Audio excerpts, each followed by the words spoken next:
الحمد لله رب العالمين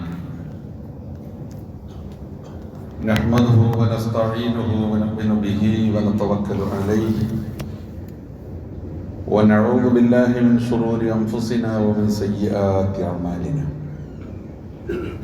من يهده الله فلا مضل له ومن يضلل فلا هادي له وأشهد أن لا إله إلا الله وحده لا شريك له وأشهد أن محمدا عبده ورسوله أرسله بالهدى ودين الحق ليظهره على الدين كله ولو كره المشركون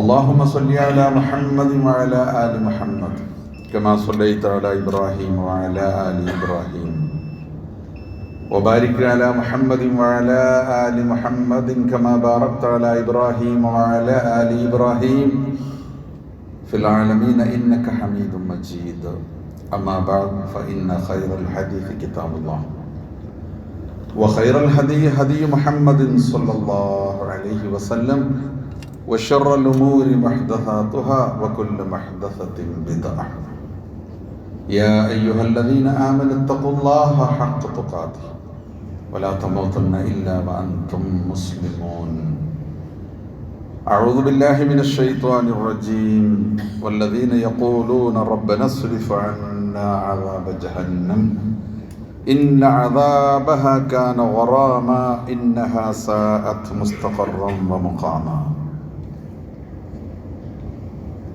ആദരണീയരായ സഹോദരന്മാരെ സഹോദരികളെ, അല്ലാഹു സുബ്ഹാനഹു വ തആലയെ യഥാവിധി സൂക്ഷിച്ചുകൊണ്ട്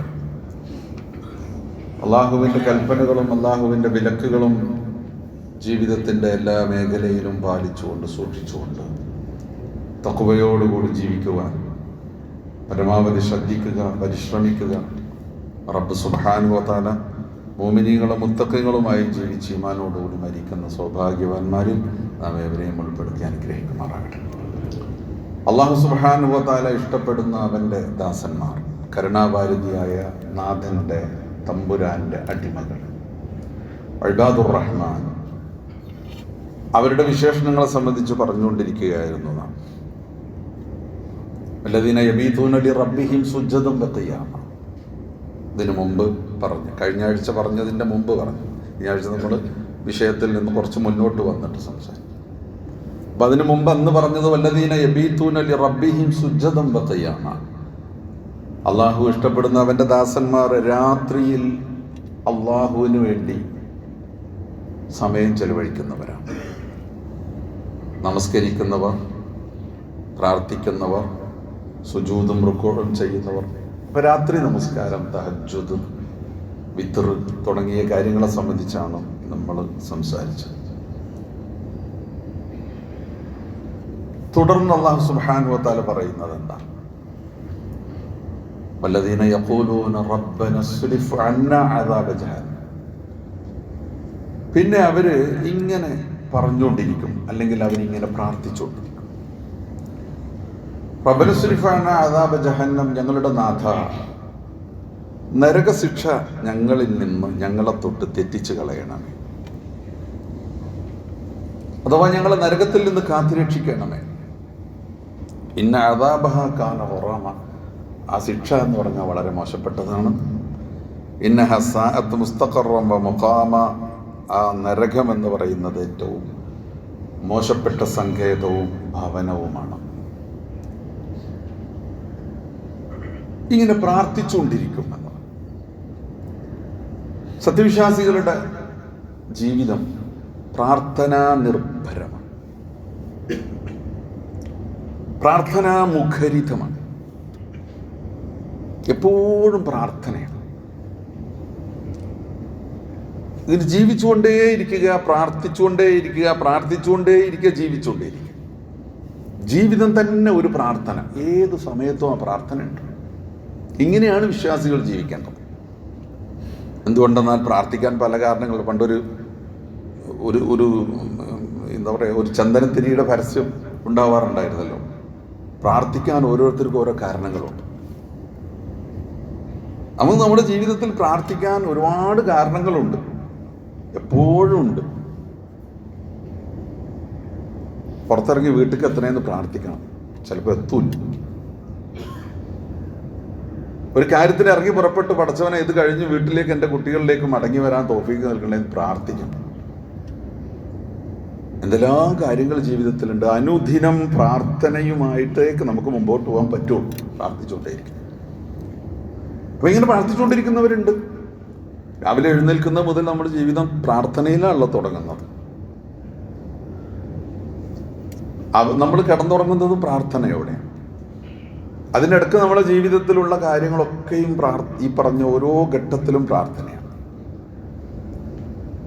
ആ പ്രാർത്ഥന ഏതൊക്കെ തരത്തിലാണ്? ഞാൻ പറഞ്ഞില്ലേ, ഭൗതികമായ കാര്യങ്ങൾക്ക് വേണ്ടി നമ്മൾ പ്രാർത്ഥിച്ചുകൊണ്ടിരിക്കും.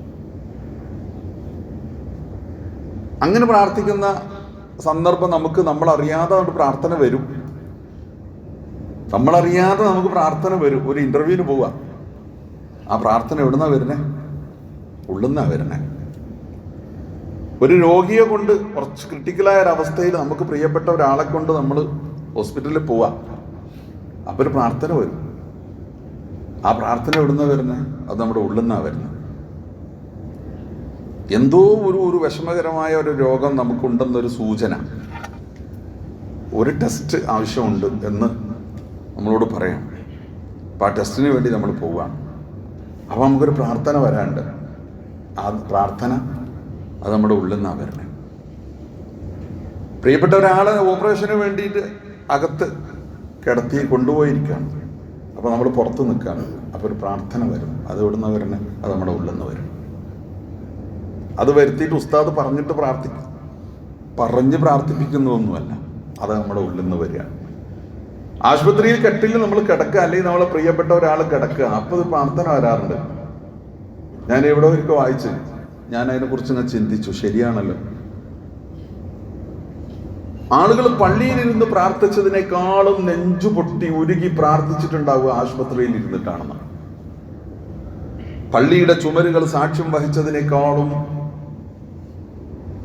നെഞ്ചു തകരുന്ന പ്രാർത്ഥനയ്ക്ക്, കണ്ണ് നനയുന്ന പ്രാർത്ഥനയ്ക്ക് ആശുപത്രികളുടെ ചുമരുകൾ സാക്ഷ്യം വഹിച്ചിട്ടുണ്ടാകുന്നു. ശരിയല്ലേ? നമുക്കൊക്കെ ഉണ്ടായിട്ടുണ്ടാവില്ല അങ്ങനത്തെ അനുഭവങ്ങൾ. അപ്പോൾ നമ്മൾ പ്രാർത്ഥിച്ചുകൊണ്ടേയിരിക്കുക ജീവിതത്തിൽ. പക്ഷെ ആ പ്രാർത്ഥന എവിടെയാണ്, എവിടെ തുടങ്ങി എവിടെ തീരുന്നു എന്നതാണ്. ഖുർആനിൽ 2 തരം പ്രാർത്ഥനക്കാരെ കുറിച്ച് പറഞ്ഞിട്ടുണ്ട്. ഒരു പ്രാർത്ഥനക്കാരൻ എന്താ പറയുക? വമിൻഹും മൻ യഖൂലു റബ്ബനാ ആതിനാ ഫിദ്ദുനിയ ഹസന. ഖലാസ്. ദുനിയാവിന് വേണ്ടി ഇങ്ങനെ പ്രാർത്ഥിച്ചുകൊണ്ടിരിക്കുന്ന കുറച്ച് ആളുകളുണ്ട്. എപ്പോഴും അവരുടെ പ്രാർത്ഥന. ഞങ്ങളുടെ നാട്ടിലെ ആളുകൾ തമാശ ആക്കുമായിരുന്നു. മരിച്ചുപോയി. ആൾക്കാർ വെറുതെ തമാശ പറയും. ആ മൂപ്പരുടെ അടുത്ത് ഇരുന്ന് കഴിഞ്ഞാൽ പ്രാർത്ഥന കേൾക്കും. ചൊറയ്ക്കാൻ പ്രാർത്ഥിക്കാം. ആ പ്രാർത്ഥനകളൊക്കെയും പടച്ചോനെ കച്ചവടത്തിൽ ബർക്കത്ത് തരണേ, കച്ചവടത്തിൽ ബർക്കത്ത് തരണേ എന്നതിൽ കേന്ദ്രീകരിച്ചു. കച്ചവടത്തിൽ ബർക്കത്ത് തരണേ എന്ന് പ്രാർത്ഥിക്കുന്നത് തെറ്റാണോ? ഒരിക്കലും തെറ്റല്ല. ജോലിയിൽ പുരോഗതി തരണേ എന്ന് പ്രാർത്ഥിക്കുന്നത് തെറ്റാണോ? ഒരിക്കലും തെറ്റല്ല. ഭൗതികമായി മനുഷ്യന് പുരോഗതിപ്പെടാൻ ആവശ്യമായ, പുരോഗതി ഉണ്ടാവാൻ ആവശ്യമായ കാര്യങ്ങൾക്ക്, നമ്മുടെ ദുനിയാവിന്റെ കാര്യങ്ങൾക്ക് വേണ്ടി പ്രാർത്ഥിക്കുന്നത് തെറ്റാണോ? തെറ്റല്ല. പക്ഷെ ഇവിടെ ഖുർആൻ എന്താ പറഞ്ഞതെന്നറിയോ? വമിൻഹും മൻ യഖൂലു റബ്ബനാ ആതിനാ ഫിദ്ദുനിയ ഹസന. അവിടെ നിന്നുപോയി പ്രാർത്ഥന. അവിടെ തീർന്നു. കച്ചവടം കൊണ്ടും കൃഷി കൊണ്ടും പുരോഗതി കൊണ്ടും ജോലി കൊണ്ടും മറ്റു കാര്യം അവിടെ പ്രാർത്ഥന തീർന്നു. അടുത്തൊരു ഘട്ടത്തിലേക്ക് ആ പ്രാർത്ഥന നീണ്ടില്ല. എന്നാൽ വേറെ ചിലരുണ്ട്. വമിൻഹും മൻ യഖൂലു റബ്ബനാ ആതിനാ ഫിദ്ദുനിയ ഹസന വഫിൽ ആഖിറതി ഹസനത വഖിനാ അദാബൻ. പ്രാർത്ഥന ഉണ്ട്, ദുനിയാവിന് വേണ്ടിയുള്ള പ്രാർത്ഥന. പക്ഷെ ദുനിയാവിൽ തീർന്നില്ല. പടച്ചവനെ ദുനിയാവിൽ നല്ലത് വരണേ, നല്ലത് വരുത്തണേ, നന്മ നൽകണേ എന്ന് പ്രാർത്ഥിച്ചിട്ട് ഉടനെ പറഞ്ഞു വഫിൽ ആഖിറതി ഹസന. പടച്ചവനെ പരലോകത്ത് നന്മ നൽകണേ, പരലോകത്ത് നന്മ നൽകണേ എന്ന് പറഞ്ഞു. അവിടെ നിർത്തിയില്ല, ഒന്നുകൂടി ഉറപ്പിച്ചു പറഞ്ഞു വഖിനാ അദാബന്നാർ. നരകശിക്ഷയിൽ നിന്ന് കാത്തി രക്ഷിക്കണമേ. അതാണ് ചിലര് പറയാറുണ്ട് സ്വർഗം കിട്ടിയില്ലേയും കുഴപ്പമില്ല. ഒരു നിലക്കത് ശരിയാണെന്ന് തോന്നും. എനിക്ക് സ്വർഗവും ഇല്ലേലും കുഴപ്പമില്ല, എനിക്ക് സ്വർഗം വേണ്ട, പക്ഷെ നരകത്തിൽ നിന്ന് രക്ഷപ്പെട്ടാൽ മതി. ഒരു നിലക്ക് ശരിയാ. പക്ഷെ നമ്മളെ സംബന്ധിച്ചിടത്തോളം നരകത്തിൽ നിന്ന് രക്ഷപ്പെട്ട് നമുക്ക് സ്വർഗം കൂടി കിട്ടണം. നിനക്ക് വേദനയും പ്രയാസവും ഇല്ല എന്ന് മാത്രമല്ല, നിനക്ക് ആശ്വാസവും സന്തോഷം കൂടി ഉണ്ടെന്ന് പറഞ്ഞാലോ, നിന്നെ ഈ വേദനയിൽ നിന്ന് രക്ഷപ്പെടുത്തുക. ഇത് മാത്രമല്ല, നിനക്ക് അതിനുശേഷം വലിയ സന്തോഷവും ആശ്വാസവും അനുഭൂതിയും കൂടി നൽകുമെന്ന് പറഞ്ഞാലോ. അപ്പം അതും കൂടി ഉണ്ടായാൽ വളരെ നന്നായി. എന്നാൽ അനുഭൂതി ആശ്വാസമൊന്നുമില്ല, നിനക്ക് വേദന മാത്രമേ ഇല്ല എന്ന് പറഞ്ഞാലും മിനിമം അത് മതി എന്ന് നമ്മൾ പറയും. കാരണം പിന്നെ ഹസാഅത്ത് മുസ്തഖറൻ വ മുഖാമ വല്ലദീന യഖൂലൂന റബ്ബന സ്രിഫ് അന്നാ അദാബ ജഹന്നം ഇന്ന അദാബഹാ കാന ഗറാമ. അത് വളരെ എന്താ പറയാ പ്രയാസകരമായിട്ടുള്ളൊരവസ്ഥയാണ്. അത് ശിക്ഷയാണ്. ഖറാമ എന്ന് അറബിയിൽ ഗൾഫിലൊക്കെ പോയാലും പറയില്ല, കറാമ അടക്കുന്നത് പറയും. കറാമില് ഖറാമ, അത് ഫൈനാണ്, അത് നിങ്ങൾക്കൊരു ശിക്ഷയാണ്, അത് മോശപ്പെട്ട സംഗതിയാണ്. നരകം എന്ന് പറയുന്നത് ഏറ്റവും മോശപ്പെട്ട സങ്കേതവും ഭവനവുമാണ്. അപ്പൊ അതിനെക്കുറിച്ച് നമുക്ക് എവിടുന്ന ഈ പേടി വരുന്നത് എന്നതാണ്. ഞാൻ നേരത്തെ പറഞ്ഞല്ലോ, കച്ചവടത്തെക്കുറിച്ച് നമ്മൾ അതല്ലെങ്കിൽ രോഗത്തെക്കുറിച്ച് നമ്മൾ അല്ലെങ്കിൽ ഇന്റർവ്യൂവിന് പോകുമ്പോൾ അല്ലെങ്കിൽ മറ്റൊരു സംഗതിക്ക് പോകുമ്പോൾ നമ്മുടെ പ്രാർത്ഥന നമുക്കുള്ളിൽ നിന്ന് വരുന്നു എന്നത് ഇത് നേർക്കുനേരെ നമ്മൾ അനുഭവിക്കാൻ പോകുന്നതും നമ്മളെ ബാധിക്കുന്നതുമാണ് എന്ന് നമുക്ക് തോന്നുമ്പോഴാണ് നമ്മുടെ ആ പ്രാർത്ഥന ഉള്ളിൽ നിന്ന് വരുന്നത്. റിസൾട്ട് കാത്തു നിൽക്കുന്ന ബയോപ്സിക്ക് കൊടുത്തിട്ട് അതിന്റെ റിസൾട്ട് കാത്തു നിൽക്കുന്ന നമുക്കത് പടച്ചവനെ നെഗറ്റീവ് ആയിരിക്കണേ എന്ന് നമ്മൾ പ്രാർത്ഥിച്ചുകൊണ്ടിരിക്കുന്നത്, ആ പ്രാർത്ഥന ആ കാര്യം നമ്മളെ ബാധിക്കുമെന്ന് നമുക്ക് ഉറപ്പുള്ളതുകൊണ്ട്. പരലോകത്തെക്കുറിച്ചും നരകത്തെക്കുറിച്ചും നരകത്തിന്റെ ശിക്ഷയുടെ കാഠിന്യത്തെക്കുറിച്ചും ഭയപ്പെട്ടിട്ട് അത് നമ്മളെ ബാധിക്കുന്നതാണെന്ന് തോന്നിയിട്ട് പടച്ചവനെ അതിൽ നിന്ന് കാത്തുരക്ഷിക്കണേ എന്ന് നമുക്ക് പ്രാർത്ഥിക്കാൻ പറ്റുമോ? അത് പ്രാർത്ഥിക്കാൻ പറ്റണമെങ്കിൽ അത് അങ്ങനെ ഒന്ന് സംഭവിക്കാൻ പോകുന്നു എന്നതിനെ സംബന്ധിച്ച് നമുക്ക് നല്ല ബോധ്യവും പേടിയും വേണം. അപ്പോഴാണ് ഖുർആനിൽ നരകത്തെക്കുറിച്ച് പ്രാർത്ഥിക്കുന്ന ആളുകളെ സംബന്ധിച്ച് പലപ്പോഴും പറഞ്ഞിടത്ത് അവർക്ക് ആ നരകം വരാനിരിക്കുന്ന ജീവിതം, പരലോക ജീവിതം, സ്വർഗവും നരകവും അതവർക്ക് വരാനിരിക്കുന്നതാണെന്ന് അവർക്ക് ബോധ്യമുണ്ട് എന്നതുകൊണ്ടാണ് അവരിങ്ങനെ പ്രാർത്ഥിക്കുന്നത്. ഇപ്പൊ ഖുർആനിൽ നരകത്തെക്കുറിച്ച് പ്രാർത്ഥിക്കുന്ന ഒരു സന്ദർഭം പറഞ്ഞത് എങ്ങനെയാണെന്നറിയോ? അവർ ചിന്തിച്ച് ആലോചിച്ചിട്ട് ഈ ദുനിയാവും അതിന്റെ ജീവിതവും അതിന്റെ കാര്യങ്ങളെക്കുറിച്ചും അവർ ചിന്തിച്ചിട്ട് ഈ യാഥാർത്ഥ്യങ്ങളിൽ നിന്ന് അവർക്ക് വരാനിരിക്കുന്ന ഒരു യാഥാർത്ഥ്യത്തെക്കുറിച്ച് അവർക്കൊരു ബോധ്യം വരും. അപ്പോഴാണ് അവർ പ്രാർത്ഥിക്കുക. ഒന്നിങ്ങനെയാണ്, ഇന്ന ഫീ ഖൽഖിസ് സമാവാതി വൽ അർദ് വഖ്തിലാഫിൽ ലൈലി വന്നഹാരി ലആയാതിൻ ലിഉലിൽ അൽബാബ് الذين يذكرون الله قياما وقعودا وعلى جنوبهم ويتفكرون في خلق السماوات والأرض ربنا ما خلقت هذا باطلا سبحانك فقنا عذاب النار. എന്താ പറഞ്ഞതെന്നറിയോ? ആകാശഭൂമികളുടെ സൃഷ്ടിപ്പിൽ രാവും പകലും മാറി മാറി വരുന്നതിലൊക്കെ ചിന്തിക്കുന്നവർക്ക് ദൃഷ്ടാന്തം. അവർ അല്ലാഹുവിനെ കുറിച്ച് ചിന്തിക്കും, ഇരുന്നും കിടന്നും നിന്നും ഒക്കെ. എന്നിട്ട് അവർ ആകാശഭൂമികളുടെ സൃഷ്ടിപ്പിലൊക്കെ ചിന്തിക്കും. അപ്പൊ അവർക്ക് ബോധ്യപ്പെടും. കാരണം ഇതൊന്നും, എന്നിട്ട് അവർ റബ്ബനാ മാ ഖലഖ്ത ഹാദാ ബാത്തില, ഇതൊന്നും വെറുതെ ഇങ്ങനെ ഈ കോലത്തിൽ ഇങ്ങനെ നിൽക്കൂല. അത് വിശദീകരിക്കാൻ നമുക്ക് നേരമില്ല കേട്ടോ. ഇതൊന്നും പടച്ചവനെ യാദൃശികമായി യാന്ത്രികമായി ഈ ഇല്ലായ്മയിൽ നിന്ന് ഈ ഭൂമിയും ഈ ആകാശങ്ങളും ഈ സംവിധാനങ്ങളും ഈ ജന്തുജീവജാലങ്ങളും ഈ മനുഷ്യരും ഈ ജീവനും ജീവിതവും ഒന്നും ഇങ്ങനെ ഇത്രയും വ്യവസ്ഥാപിതമായിട്ട് ഇങ്ങനെ നിലനിന്ന് പോകൂല എന്ന് അവർക്ക് അങ്ങോട്ട് ബോധ്യപ്പെട്ടപ്പോ അവർക്ക് ആ സൃഷ്ടാവിന്റെ മഹത്വത്തെ സംബന്ധിച്ച് ബോധ്യപ്പെടും, സൃഷ്ടാവിനെ കുറിച്ച് ബോധ്യപ്പെടും. അപ്പൊ ആ സൃഷ്ടാവ് പറഞ്ഞ കാര്യം, അതായത് നിങ്ങൾ ഇപ്പൊ ജീവിച്ചുകൊണ്ടിരിക്കുന്ന ഈ ജീവിതമില്ലേ, ഇതൊരു പരീക്ഷണമാണ്. ഈ പരീക്ഷണത്തിൽ പരാജയപ്പെട്ടാൽ നിങ്ങൾ നിത്യമായ നരകത്തിൽ പോകും എന്ന് പറഞ്ഞ ആ കാര്യം അവർക്ക് ഓർമ്മ വരുമ്പോ ഫഖിന അദാബന്നാർ, അവർ പ്രാർത്ഥിക്കും, പടച്ചവനെ ഞങ്ങളെ നരകത്തിൽ നിന്ന് കാത്തിരക്ഷിക്കും. അപ്പൊ എപ്പോഴാണെന്നറിയോ? ചിന്തിച്ച് ആലോചിച്ചിട്ട് ഈ ജീവിതമല്ല ഇതിനപ്പുറത്ത് വേറൊരു ജീവിതമുണ്ടെന്ന് അവർക്ക് അങ്ങോട്ട് ബോധ്യപ്പെടുമ്പോഴാണ്. ഈ ജീവിതമല്ല ഇതിനപ്പുറത്ത് മറ്റൊരു ജീവിതമുണ്ടെന്ന് അവർക്ക് ബോധ്യപ്പെടുമ്പോൾ അപ്പോഴാണല്ലോ നമുക്ക് അങ്ങനെ ഒരു ഉറച്ച ബോധ്യം ഉണ്ടാവും. ഒബിൽ ആഖിറത്തി ഹും യൂഖിനൂൻ. ഞാൻ മുമ്പ് പറഞ്ഞിട്ടുണ്ട്, വിശ്വാസമല്ല ശരിക്കും പറഞ്ഞ നമ്മൾ വിശ്വസിക്കുക. ഈ വിശ്വാസം എന്ന് പറഞ്ഞ വാക്കിന് ശക്തി പോരാന്ന്. വിശ്വാസം എന്ന് പറഞ്ഞാൽ ആ പ്രയോഗത്തിലുണ്ട്, ഞാൻ അങ്ങനെ വിശ്വസിക്കുന്നു എന്ന് പറഞ്ഞാൽ അതിലൊരു ഇടർച്ചയുണ്ട്. ഖുർആൻ പലയിടത്തും മുഅ്മിനൂൻ എന്നല്ല പറഞ്ഞു, വബിൽ ആഖിറത്തി ഹും യുഅ്മിനൂൻ എന്നല്ല പറഞ്ഞു, വബിൽ ആഖിറത്തി ഹും യൂഖിനൂൻ എന്നാ പറഞ്ഞു. ആ യൂഖിനൂൻ എന്ന് പറഞ്ഞാൽ എന്താണെന്നറിയോ? അടിയുറച്ച ബോധ്യം എന്നതാണ്. ഏതുപോലെ എന്നറിയോ? ഇപ്പൊ ഉച്ചയാണ്, ഒരു 4 മണിക്കൂർ 5 മണിക്കൂർ കഴിഞ്ഞാൽ വൈകുന്നേരമാകും. ഇപ്പൊ സൂര്യൻ നട്ടുച്ച തലക്ക് മുകളിലാണ്, ഒരു 5-6 മണിക്കൂർ കഴിഞ്ഞാൽ ഇത് അസ്തമിക്കുമെന്ന് നിങ്ങൾക്ക് വിശ്വാസമാണോ? അസ്തമിച്ചേക്കാം ആണോ? അല്ല, നിങ്ങളുടെ ബോധ്യമാണ്. ഈ പകലിന് ശേഷം രാത്രിയുണ്ട് എന്നത് നമ്മുടെ ബോധ്യമാണ്. അതാണ് ഈ മൂക്കിനൂൻ യൂക്കിനൂൻ എന്ന് പറഞ്ഞാൽ. അല്ലാഹു സുബ്ഹാനഹു വ തആല പരലോകത്തെക്കുറിച്ചുള്ള വിശ്വാസത്തെക്കുറിച്ച് പറഞ്ഞെടുത്ത് പറഞ്ഞ വബിൽ-ആഖിറതി ഹും യൂഖിനൂൻ, അവർ പരലോകത്തിൽ ഉറച്ചു വിശ്വസിക്കുന്നു. ഇത് ഇന്ന് ഈ പകലിന് ശേഷം രാത്രി ഉണ്ടെന്ന് വിശ്വസിക്കുന്നത് പോലെ ഒരു രാത്രിക്ക് ശേഷം പകലുണ്ടെന്ന് വിശ്വസിക്കും. അപ്പം നമുക്കങ്ങനെ ബോധ്യപ്പെടും. ആ ബോധ്യത്തിൻ്റെ കുറവിലാണ് നമുക്ക് പ്രാർത്ഥന എവിടെ അവസാനിച്ചു പോകുന്നത്? ഒരുപക്ഷെ ദുനിയാവിൽ അവസാനിച്ചു പോകുന്നത്, അല്ലെങ്കിൽ ആത്മാർത്ഥമായിട്ട് പടച്ചവനെ വഖിന അദാബന്നാർ എന്ന് നമുക്ക് പ്രാർത്ഥിക്കാൻ പറ്റാത്തത്. റബ്ബന സ്രിഫ് അന്നാ അദാബ ജഹന്നമ ഇന്ന അദാബഹ കാന ഗറാമ. പടച്ചവനെ, ആ ശിക്ഷ ഞങ്ങൾക്ക് സഹിക്കാൻ പറ്റാത്തതാ, അതുകൊണ്ട് അത് മോശപ്പെട്ട ഭവനമാണ്, സങ്കേതമാണ്. നരകത്തിൽ നിന്ന് ഞങ്ങളെ കാത്തുരക്ഷിക്കണേ എന്ന് നമുക്ക് അങ്ങോട്ട് മനസ്സറിഞ്ഞ് പ്രാർത്ഥിക്കാൻ പറ്റാത്തതിൻ്റെ പ്രശ്നം എന്താണെന്നറിയോ? അങ്ങനെ ഒരു സംഗതി ഉണ്ടോ ഇല്ലേ എന്നുള്ള കാര്യത്തിൽ നമ്മൾ സംശയാലുക്കളാം. പരലോകം ഉണ്ടോ? സ്വർഗമുണ്ടോ? സ്വർഗമുണ്ടോ? ഞാൻ ഈയിടെ ചിരിച്ചുപോയി. ഒരു ഇച്ചിരി മാനസിക നില തെറ്റിയ ഒരു ചെറുപ്പക്കാരൻ. അസ്സലാമു അലൈക്കും. വലൈക്കും അസ്സലാം. സ്വർഗത്ത് പോണ്ടേ? ആ പോണം. സ്വർഗമുണ്ടോ എന്നോട് ചോദിച്ചു. ഈ സ്വർഗമുണ്ടോ എന്ന് ആലോചിച്ചിട്ട് ഈ കുട്ടിക്ക് മനോനില തെറ്റിയതാണോ അതോ എന്തായിരുന്നാലും അല്ലാഹു തആല മോനെ ശിഫ കൊടുക്കട്ടെ. പക്ഷേ സ്വർഗത്ത് പോണ്ടേ? സ്വർഗത്തിൽ പോകണം. സ്വർഗം ഉണ്ടോ? സ്വർഗമുണ്ടോ? യാ അയ്യുഹന്നാസ് ഇൻ കുൻതും ഫീ റൈബിൻ മിനൽ ബഅസ്. സ്വർഗമുണ്ടോയെന്ന് നിങ്ങൾക്ക് സംശയമുണ്ടോ? നരകമുണ്ടോയെന്ന് നിങ്ങൾക്ക് സംശയമുണ്ടോ? മരിച്ചു കഴിഞ്ഞാൽ പിന്നെ ജീവിക്കും നിങ്ങൾക്ക് സംശയമുണ്ടോ? അങ്ങനെ ജീവിക്കുമെന്ന് പറയുന്നത് കെട്ടുകഥയാണോ? അങ്ങനെ ജീവിക്കുമെന്ന് പറയുന്നത് ഉസ്താക്കന്മാരുടെ പ്രസംഗം നന്നാക്കാൻ വേണ്ടി അവർ പറയുന്നതാണോ? ആൾക്കാരെ പറഞ്ഞ് പേടിപ്പിച്ചിട്ട് പിരിവ് വാങ്ങാൻ വേണ്ടി അവർ പറയുന്നതാണോ? യഥാർത്ഥത്തിൽ ഈ ജീവിതത്തിന് ശേഷം മറ്റൊരു ജീവിതമുണ്ടെന്ന് നിങ്ങൾ വിശ്വസിക്കുന്നുണ്ടോ? അല്ലെങ്കിൽ ആ കാര്യത്തിൽ നിങ്ങൾക്ക് സംശയമുണ്ടോ? യാ അയ്യുഹന്നാസ് ഇൻ കുൻതും ഫീ റൈബിൻ മിനൽ ബഅസ്. ഒരു പരലോകം വരാനുണ്ട് എന്ന കാര്യത്തിൽ നിങ്ങൾക്ക് സംശയമുണ്ടോ എന്ന വെറുതെ നിങ്ങളൊന്ന് ചിന്തിച്ചോ. ലളിതമായിട്ട് അല്ലാഹു തആല പറയാം. സൂറത്തുൽ ഹജ്ജിലാണ് കേട്ടോ, 5-ാമത്തെ ആയത്ത്. ഫഇന്നാ ഖലഖനാകും മിൻ തുറാബ്. എങ്ങനെ നിങ്ങൾക്ക് ആ സംശയം വന്നത്?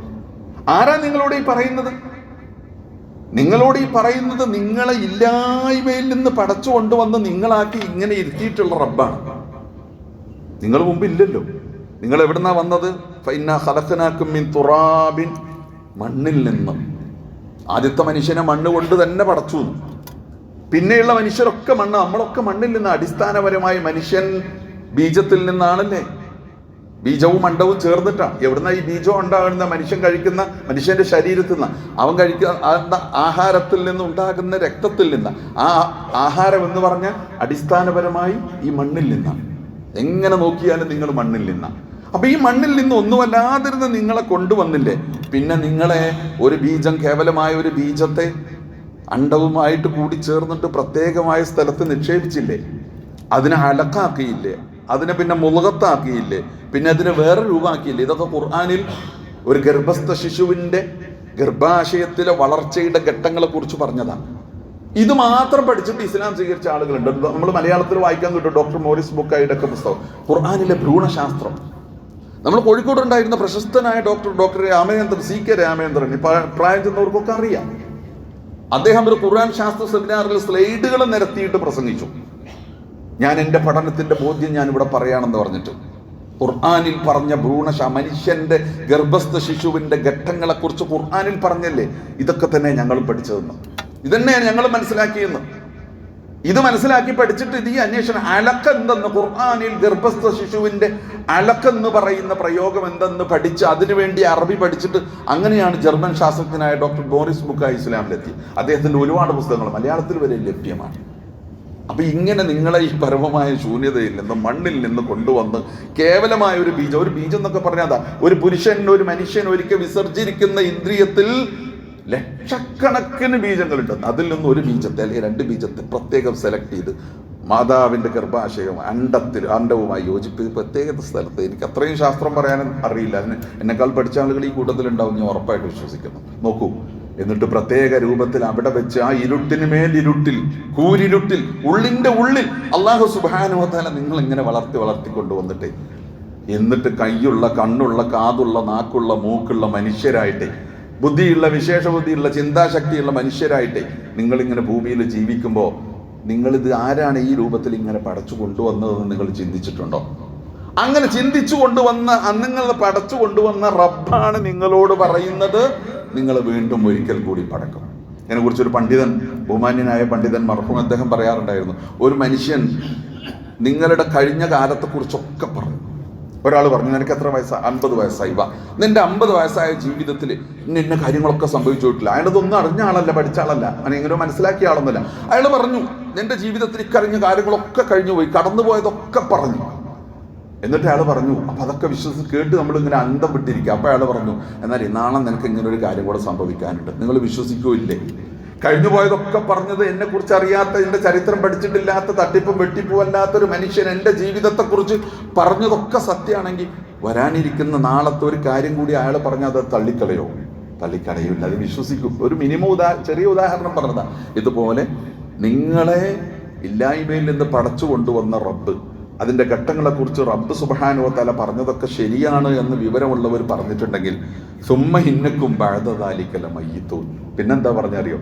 നിങ്ങൾ അലക്കിൽ നിന്ന് മുതുകത്തിൽ നിന്ന് ഇളാമാക്കി മാറ്റി കൊണ്ടുവന്ന് നിങ്ങൾക്ക് ഗർഭസ്ഥ ശിശുവായിട്ട് നിങ്ങളെ രൂപപ്പെടുത്തി ഭൂമിയിലേക്ക് കൊണ്ടുവന്ന് പിന്നെ ഭൂമിയിൽ നിങ്ങൾക്കൊരു ജീവിതം തന്ന റബ്ബ് സുബ്ഹാനഹു വ തആല സുമ്മ ഇന്നക്കും ബഅദ ദാലിക ലമയ്യിത്തൂൻ, അതിനുശേഷം പിന്നെ നിങ്ങൾ മരിക്കും. മരിച്ചാൽ തീരെയല്ല, സുമ്മ ഇന്നക്കും യൗമൽ ഖിയാമത്തി തുബഅസൂൻ, പിന്നെ അന്ത്യനാളിൽ വീണ്ടും റബ്ബ് സുബ്ഹാനഹു വ തആല നിങ്ങളെ വീണ്ടും പുനർജീവിപ്പിക്കും. വീണ്ടും ഒരു ജനനവും ഒരു ജീവിതവും നിങ്ങൾക്കുണ്ട്, ഒരു ജന്മം നിങ്ങൾക്കുണ്ട്. അപ്പൊ ഈ പറഞ്ഞതൊക്കെ, ആദ്യം പറഞ്ഞതൊക്കെ കറക്റ്റായിരുന്നു, ഇനി അവസാനം പറയുന്നത് മാത്രം അതുണ്ടാവില്ല എന്ന് നമ്മൾ വിശ്വസിക്കും? വിശ്വസിക്കരുതെന്ന, അങ്ങനെ വിശ്വസിക്കുന്നതാണ് മണ്ടത്ത്. അപ്പൊ വിശ്വസിക്കേണ്ടത് എങ്ങനെ? ഈ പറഞ്ഞതൊക്കെ ശരിയാണെങ്കിൽ ഈ പറയാൻ പോകുന്നതും ശരിയാ. എൻ്റെ പരമമായ ശൂന്യതയിൽ നിന്ന്, ഇല്ലായ്മയിൽ നിന്ന് എൻ്റെ റബ്ബ് എന്നെ സൃഷ്ടിച്ചു കൊണ്ടുവന്നിട്ടേ ഇപ്പോൾ എനിക്കിങ്ങനെ ജീവിതം തന്നിട്ട് എൻ്റെ നാഥൻ എന്നെ മരിപ്പിച്ചിട്ടേ എനിക്ക് വീണ്ടും ഒരു ജീവിതം തരുമെന്ന് പറഞ്ഞാൽ അതെന്തിനാ ഞാൻ നിഷേധിക്കുന്നത്? സൂറത്ത് യാസീനിൽ നമ്മൾ എപ്പോഴും ഓതുമല്ലോ, വളറബ ലനാ മസലൻ വനസിയ ഖൽഖ. മനുഷ്യൻ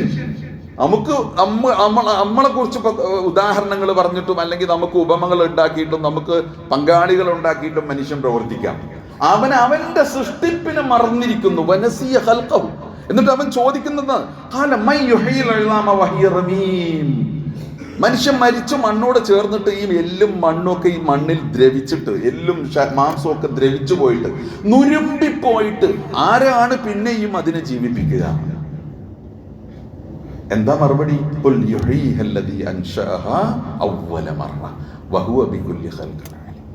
ആരാ നിങ്ങളെ ഇല്ലായ്മയിൽ നിന്ന് പടച്ചത്? ഇപ്പൊ മണ്ണിൽ നിങ്ങൾ നുരുമ്പിന്നല്ലേ? ഈ മണ്ണിൽ നിങ്ങൾ ഉണ്ടാകുന്നതിന് മുമ്പ്, നുരുമ്പുന്നതിന് മുമ്പ് നിങ്ങൾക്കൊരു ജീവിതം ഉണ്ടായില്ലേ? ആരാണ് നിങ്ങളെ പടച്ചത്? ആരാണോ നിങ്ങൾ ആദ്യത്തെ സൃഷ്ടിപ്പ് ആരാ നടത്തി, അവൻ തന്നെ വീണ്ടും നിങ്ങളെ സൃഷ്ടിക്കും. എന്താ നിങ്ങൾക്ക് സംശയം? ഇതിങ്ങനെ കുറേ പറയാനല്ലേ ഞാൻ പറഞ്ഞു. അപ്പൊ നമുക്കൊരു ഉറപ്പിന്റെ കുറവാണ്, പരലോകത്തെക്കുറിച്ചൊരു ഉറപ്പിന്റെ കുറവാണ്. നമ്മൾ മൂഖിനീയങ്ങളല്ല. വബിൽആഖിറതിഹും യൂഖിനൂൻ എന്ന അവസ്ഥയിൽ നമ്മൾ എത്തുന്നില്ല. അപ്പൊ നമുക്ക് പടച്ചവനെ പരലോകത്തിൽ നരകത്തിൽ നിന്ന് കാത്തുരക്ഷിക്കണേ, സ്വർഗത്തിലേക്ക് എത്തണേ നമുക്ക് വരാൻ പറ്റുന്നില്ല. അപ്പൊ അതിനെന്താ കാരണം? ആ വിശ്വാസത്തിന്റെ കുറവാ, അല്ലെങ്കിൽ ആ ബോധ്യത്തിന്റെ കുറവാ, അതിന്റെ ശക്തി പോരാ. അത് ആ ശക്തി ഉണ്ടാക്കാൻ നമ്മൾ എന്ത് ചെയ്യണമെന്നറിയോ? നമ്മൾ ചിന്തിക്കണം. വിശുദ്ധ ഖുർആൻ അതാ പറഞ്ഞു. ആകാശഭൂമികളുടെ സൃഷ്ടിപ്പിലും രാവും പകലും മാറി മാറി വരുന്നതിലും ഈ പ്രാപഞ്ചിക പ്രതിഭാസങ്ങളിലും റബ്ബ് സുബ്ഹാനഹു വ തആലയെ നിങ്ങൾക്ക് കണ്ടെത്താൻ നിങ്ങൾ അന്വേഷിക്കണം, ചിന്തിക്കണം, പഠിക്കണം. അങ്ങനെ പഠിച്ചു കഴിഞ്ഞാൽ നിങ്ങൾക്ക് എന്തുണ്ടാവും? നിങ്ങൾ ദൃഢബോധ്യമുള്ള, ദൃഢവിശ്വാസമുള്ള ആളുകളായിട്ട് നമ്മൾ മാറും. അപ്പോഴാണ് ആ പ്രാർത്ഥന വരുന്നത്.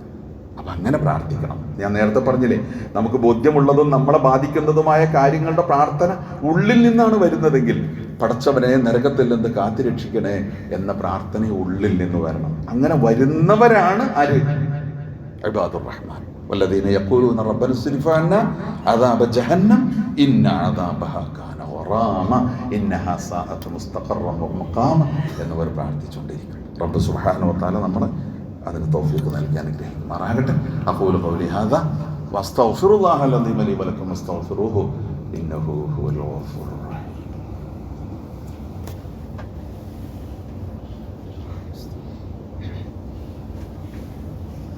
അൽഹംദുലില്ലാഹി അല്ലദീ ഹദാനാ ലിഹാദാ വമാ കുന്നാ ലിനഹ്തദിയ ലൗലാ അൻ ഹദാനല്ലാഹ്. അല്ലാഹുമ്മ സ്വല്ലി അലാ മുഹമ്മദി വഅലാ ആലി മുഹമ്മദ്. അയ്യുഹൽ മുഅ്മിനൂൻ ഉസീകും ഇബാദല്ലാഹി വഇയ്യായ സാനിയം ബിത്തഖ്വല്ലാഹ്. അല്ലാഹുവെ സൂക്ഷിച്ചുകൊണ്ട് ജീവിക്കാൻ ഒന്നുകൂടി ഓർമ്മപ്പെടുത്തുകയാണ്. അല്ലാഹു സുബ്ഹാനഹു വ തആല നമ്മളെ അനുഗ്രഹിക്കുമാറാകട്ടെ. അള്ളാഹുവെ ഞങ്ങൾ അനുഗ്രഹിക്കണേ തമ്പുരാൻ, അനുഗ്രഹിക്കണേ നാഥ, ഞങ്ങളുടെ പാപങ്ങൾ പുറത്തു തരണേ തമ്പുരാൻ. യഥാർത്ഥ മുഅ്മിനീങ്ങളും മുത്തഖീകളുമായി ജീവിച്ച് ഈമാനോടുകൂടി മരിക്കാനുള്ള സൗഭാഗ്യം ഞങ്ങൾക്ക് പ്രദാനം ചെയ്യണേ തമ്പുരാനെ. ഞങ്ങളുടെ ഈമാൻ വർദ്ധിപ്പിച്ചു തരണേ തമ്പുരാനെ. ഞങ്ങളുടെ തഖ്വയും ഇഹ്സാനും വർദ്ധിപ്പിച്ചു തരണേ തമ്പുരാനെ. അവസാനം ലാ ഇലാഹ ഇല്ലല്ലാഹ് എന്ന കലിമത്ത് തൗഹീദ് ത്വയ്യിബ ഉച്ചരിച്ചുകൊണ്ട് മരിക്കാൻ ഞങ്ങൾക്ക് തൗഫീഖ് നൽകണേ തമ്പുരാനെ. പടച്ചവനെ, ഞങ്ങളുടെ ജീവിത മാർഗങ്ങൾ ഞങ്ങൾക്ക് എളുപ്പമാക്കി തരണേ തമ്പുരാനെ. ഞങ്ങളുടെ ജീവിത വിഭവങ്ങളിൽ ഞങ്ങൾക്ക് ബർക്കത്ത് നൽകണേ തമ്പുരാൻ. ഞങ്ങളുടെ കച്ചവടങ്ങളിൽ ബർക്കത്ത് നൽകണേ നാഥ. ഞങ്ങളുടെ കൃഷിയിൽ ബർക്കത്ത് നൽകണേ തമ്പുരാനെ. ഞങ്ങളുടെ ജോലിയിൽ ബർക്കത്ത് നൽകണേ തമ്പുരാനെ. പടച്ചവനെ, ഞങ്ങളുടെ ഹലാലായ ജീവിത മാർഗം നൽകണേ തമ്പുരാനെ. ഹറാമുകളിൽ നിന്ന് ഞങ്ങളെ കാത്തുരക്ഷിക്കണേ നാഥ. ഹറാമ് തിന്നുന്നതിൽ നിന്നും തീറ്റുന്നതിൽ നിന്നും നാഥ ഞങ്ങളെ കാത്തുരക്ഷിക്കണേ തമ്പുരാനെ. ഞങ്ങളുടെ മക്കൾക്ക് ഹലാലായ റിസ്ക് കൊടുത്ത് വളർത്താനുള്ള തൗഫീഖ് ഞങ്ങൾക്ക് നൽകണേ തമ്പുരാനെ. ഹറാമുകളോട് അടുക്കുന്നതിൽ നിന്ന് ഞങ്ങളെ കാത്തുരക്ഷിക്കണേ നാഥ. ഞങ്ങളിൽ നിന്ന് രോഗം കൊണ്ട് വിഷമിക്കുന്നവർക്ക് ശിഫ നൽകണേ തമ്പുരാനെ. ഞങ്ങളിൽ നിന്ന് മരണപ്പെട്ടു പോയവർക്ക് മഗ്ഫിറത്തും മർഹമത്തും നൽകണേ നാഥ. ഞങ്ങളുടെ പ്രിയപ്പെട്ടവരോടൊപ്പം നിന്റെ ജന്നാത്തുൽ ഫിർദൗസിൽ ഞങ്ങൾ ഒരുമിച്ച് കൂട്ടണേ തമ്പുരാനെ. നരകത്തിൽ നിന്ന് ഞങ്ങളെ കാത്തുരക്ഷിക്കണേ തമ്പുരാനെ. ഞങ്ങൾക്കത് താങ്ങാൻ കഴിയില്ല നാഥ. നരകത്തിൽ നിന്ന് കാത്തുരക്ഷിക്കുകയും നിന്റെ അനുഗ്രഹീതമായ സ്വർഗത്തിൽ ഞങ്ങൾ പ്രവേശിപ്പിക്കുകയും ചെയ്യണേ തമ്പുരാനെ.